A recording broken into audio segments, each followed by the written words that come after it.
পিঠের থেকে বের করিয়া এরপরে বলবে আল্লাহ তোমার হুকুম মানলাম। আল্লাহ পিঠের হাতের মধ্যে আমল নিয়ে বলবে ইকরা কিতাবাকা কাফা বিনাফসিকাল ইয়াউমা আলাইকা হাসিবা। ও গুনাহগার বেঈমান নাফরমান তাকাইয়া দেখ, জীবনে নামাজ বাদ দিয়ে কত ঘুমাইছো, কত রাত দরওয়াজা জানালা বন্ধ করে মোবাইল সব লেখা।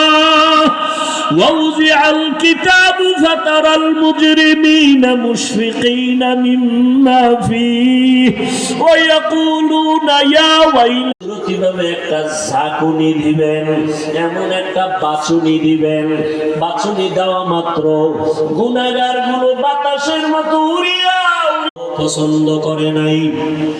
এত বড় নিকৃষ্ট কপাল ভরা, নিজেও দাড়ি রাখে নাই, অন্য দাড়ি